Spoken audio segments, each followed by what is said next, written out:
Seoul seemed to swallow Seong Gi-hun whole. The city's bright lights mocked his dim prospects. His life was a tapestry of bad choices, woven together by a crippling gambling addiction. Every paycheck was a band-aid on a gaping wound. Loan sharks circled, their threats echoing in his ears. His ex-wife, a beacon of exhausted patience, had moved on. She carried the weight of their daughter's future, a burden Gi-hun longed to share. He craved redemption, a chance to be the father he always dreamed of being. Every visit with his daughter chipped away at his resolve, a painful reminder of his failures. Gi-hun drifted from one dead-end job to another. He clung to the fleeting hope of a winning lottery ticket, a single stroke of luck to erase his mistakes. His reality was a harsh contrast. Cramped apartments, instant noodles, and the ever-present shadow of despair. One day, amidst the urban chaos, a stranger approached. The man was unassuming, dressed in a crisp suit that stood out against the backdrop of Gi-hun's life. He offered a simple proposition, a chance to play a game for money. Gi-hun, skeptical yet desperate, agreed. The game was childish, a simple folding game called dakji, but the stakes were high. Each loss meant a stinging slap across the face, each win a crisp bill in Gi-hun's hand. The stranger watched, his expression unreadable. Gi-hun, fueled by a mix of desperation and adrenaline, played until his face throbbed. As the sun began to set, casting long shadows across the city, the stranger offered him a choice. A chance to erase his debts, to start anew. A chance to play a bigger game. Gi-hun, his hand trembling, accepted the stranger's card. It bore a simple symbol, a circle, a triangle, and a square. The van arrived under the cover of darkness. Gi-hun, along with a handful of other souls carrying the weight of desperation, was ushered inside. The windows were blacked out, shrouding their destination in mystery. The air inside was thick with a strange mix of fear and anticipation. Whispers swirled around him, hushed conversations about debts, families, and the desperate hope for a better life. Gi-hun clung to a sliver of apprehension, his gut twisting with each passing mile. The van finally screeched to a halt. They were herded out, blinking against the harsh glare of floodlights. Before them lay a sprawling complex, hidden away from the city's prying eyes. They were stripped of their identities, assigned numbers, and dressed in identical green tracksuits. Gi-hun became player 456, another face swallowed by the anonymity of the game. The rules were deceptively simple. Red light, stop, green light, go. A giant doll, its vacant eyes staring into their souls, served as the judge and executioner. The finish line beckoned, a promise of unimaginable wealth and a way out of their despair. The first game began. A surge of adrenaline coursed through Gi-hun's veins as he moved with the crowd. He dared to hope, to believe in a chance at redemption.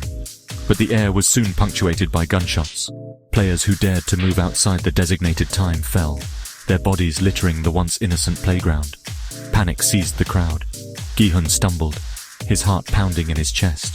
He saw the terror in the eyes of those around him, the desperate will to survive etched on their faces.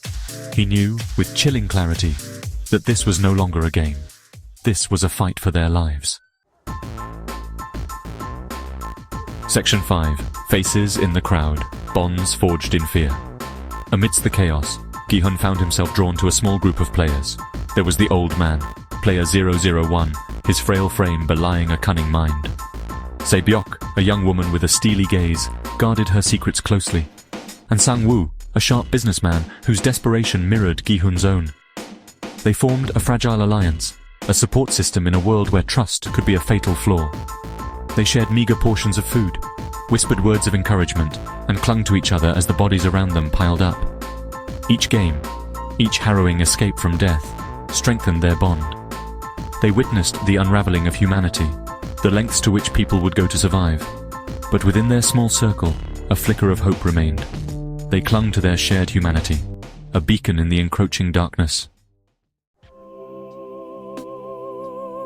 Section 6. Triumph and Tragedy. The Weight of Survival. The first game ended.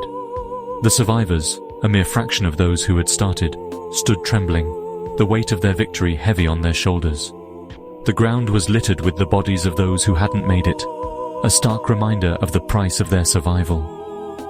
Gi-hun searched the faces of the remaining players, a knot of dread twisting in his stomach. His eyes met those of the old man, player 001. He saw not the elation of victory, but a profound sadness reflected back at him.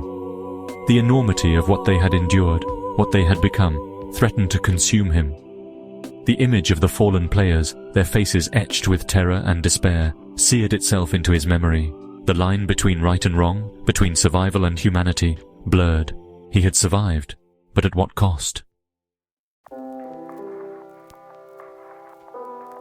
Section 7. A choice to make, escape, or return. The players were given a choice. Leave the games, their debts forgiven, but their souls forever marked, or return for a chance at unimaginable wealth. The lure of money, the promise of a life free from the shackles of debt, was a powerful motivator. Gi-hun grappled with the decision.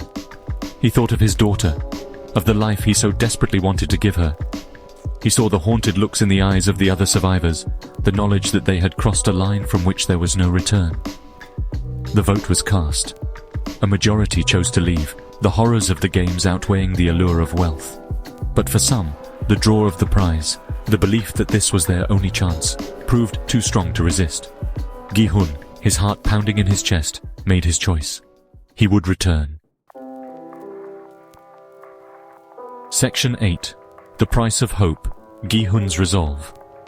The decision to return to the games hung heavy in the air. Gi-hun, back in the familiar squalor of his life, found no solace in his freedom. The faces of the fallen players haunted his dreams. The desperation he felt, the knowledge that he was gambling not just his life, but his very humanity, gnawed at him. He visited his daughter, his heart aching with a love he could barely express. He saw in her eyes a glimmer of hope, a belief that he could be better, that he could escape the cycle of despair that had ensnared him.